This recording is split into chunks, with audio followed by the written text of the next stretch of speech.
What a match that would be for him, but he's got a bit of work to do in this first round against Darren Cundy before he even has thoughts about that. Fantastic facilities, aren't they, out in the Kingdom of Saudi Arabia?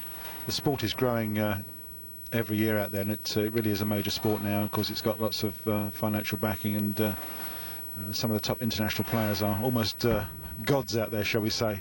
It's a double for Cundy, and this game just starting to warm up very gently. Two classic shots there from Darren Cundy. He looks a little bit more relaxed now. He was obviously a little bit nervous, first time on television under these very, very hot TV lights and an audience that's so close to the lane. But that will certainly settle him down and hopefully get him into his A game.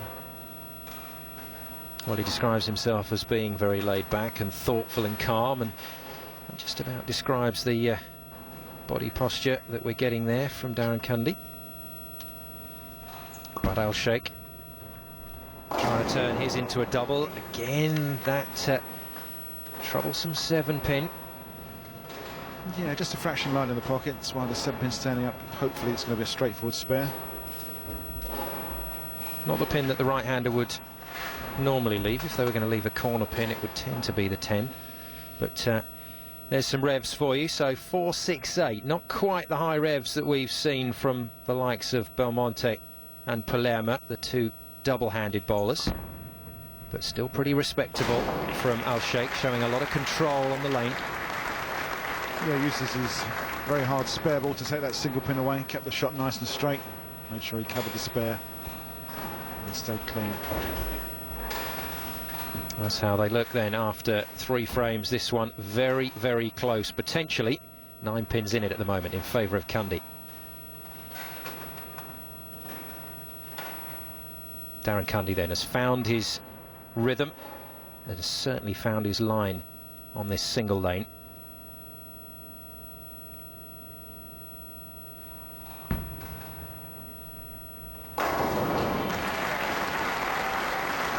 Crowd like it, and so should Darren Cundy. That's a turkey. First one of this match. Up go the strike cards. Yeah, it's a great looking shot there from Darren. It's 3 strikes in a row. You can see the revs on the ball as it enters the pocket.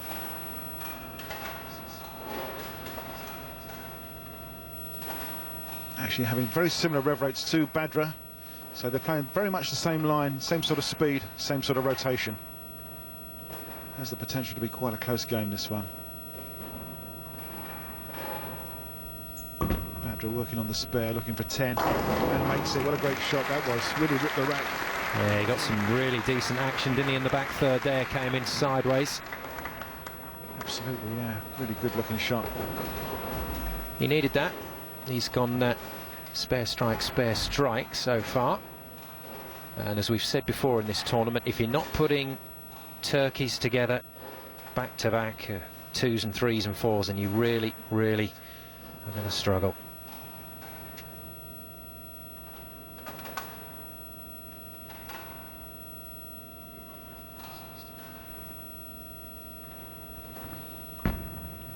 Darren Cundy then looking to turn the turkey into 4. Well, got a touch lucky there as that 9-pin went over. Could have left himself with a split, but just got the 8 to put away, and well, annoyed with himself because he knew that his opponent had given him a chance really to put some serious pressure on. Yeah, he was certainly looking for the 4 in a row there, and he actually had the 4-9 split standing at one stage, and the 9-pin's gone over. So again, just a single pin spare to shoot at. Change of ball, a lower friction surface. Just slide this one across. Oh, he's going for the rotation. Oh dear, oh dear. I thought that was going to sail on through on the oil and not make it, but great reaction in the back end. Of course, Darren knew that was going to happen all the time, didn't he? He did. It was just us getting very worried. Good to see that he can keep you on your toes, Cass. Yeah, nice work. Never in doubt. Little nod of the head. Didn't even bother to watch the pin go down. And he spares it. So turkey and a spare from Cundy. Now, how does Badr Sheikh answer that? He'll be looking to double up if he can get it.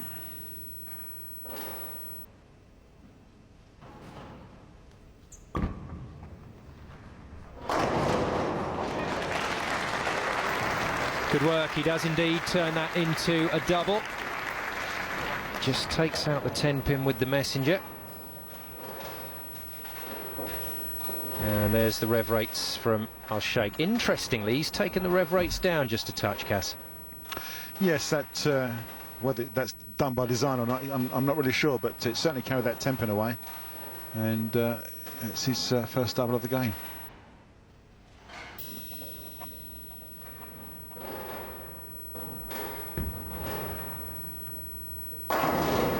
Cundy back in the zone, back into the strikes. And he needed it, to be honest, after that double from Sheikh. Do like what I see from this young English bowler. Superb control. And it really is, as Cass said, a classic star, one to watch for the youngsters out there. Just have a look at the ball shape out there on the lane. And he's taking it pretty wide. Starting off very central, Cass, and then moving that ball out wide before it hooks back in. Yeah, well, this is the sort of reaction that these bowling balls give you. You have to start left, throw right, and let it hook back. Well, it's such high revs. Crowd, as ever, loving every minute of this. It's a magnificent crowd at the Metrodome here in Barnsley.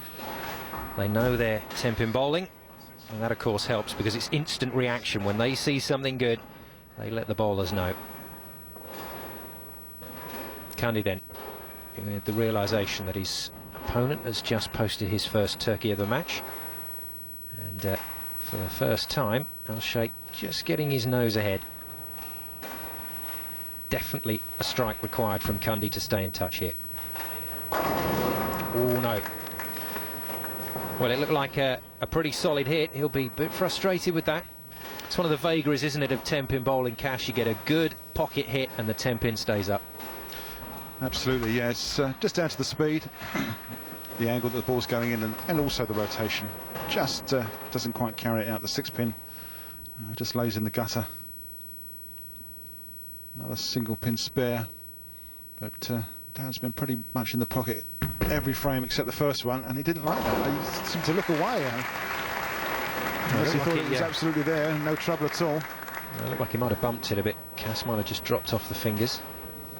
First smile that we see from the young Englishman. How's this for a reaction as a coach? Not what you want to see. No, he's looking quite relaxed now, isn't he? I think he's enjoying himself out there. And well, 538 is his potential maximum over those 2 games. Remember, it's your 2-game aggregate that will take you through. The best score at the end of those 2 games. Place in the quarter-final against Jason Belmonte of Australia beckons, and Badr Sheikh with trouble at the foul line. Well, he seemed to jam up there and nearly overbalanced. He nearly went over and fouled. It'll be interesting to see what happened there. He probably got stuck on the approach, but the ball actually itself was quite good. Went nicely into the pocket. Unfortunately, left the 9-pin standing. Yes, indeed, Simon, you're quite right. Look at that. What a balancing act that is. Did very well not to go over the foul line, because that would have counted for 0. That was pretty athletic. Most of us would have been flat in our face halfway down the lane after that. Not bad. Spare here just to extend his lead. Yeah, he'll take that. That could have been much worse. We talked about problems that people have had on the approach earlier in the tournament. It's not that prevalent, but it happens once in a while. You'll see someone get stuck. And this is a very tight match indeed. There's almost nothing between these two at the moment, and I think both players will be feeling very comfortable out there. Yeah, just 11 pins as a score sheet shows.